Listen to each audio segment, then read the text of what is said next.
What is the difference between couples therapy and counseling versus couples mediation? The skill set that I have developed over the course of 25 years has me convinced mediation can help save relationships in a way that counseling may not be able to do. What do I mean by this? When we go to couples counseling or couples therapy, and I am a therapist, so I can speak to this. People may disagree with me, but this is my feeling and my experience. When people go for couples counseling or therapy, they work on the relationship issues. There's a lot of relationship issues that need to be worked on. What I do in couples mediation is work on where this started to go wrong, not the result of where it is now, going back and saying, well, where did all these problems begin? How did they begin? Most of the time, the problems began when we were dating, but we overlooked it or we thought somebody would change. People can't change what they were taught unless they're aware of it. I go in and I break patterns. I don't go in and say, oh, well, you should stop fighting. It's good for some people.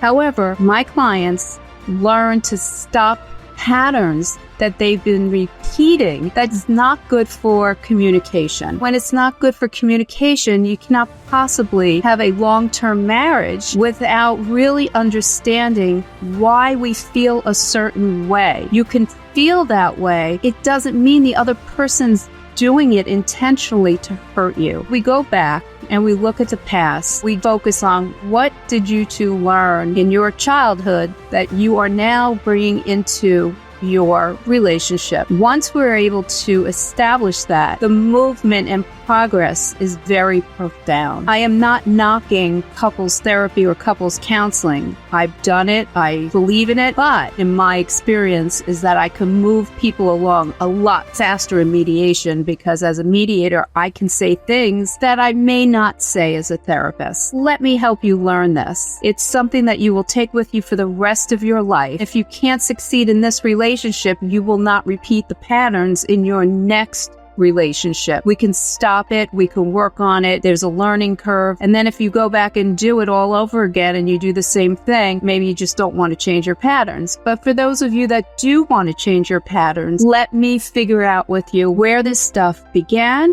what use it has in your life today. And if it's not useful, let's learn something that works.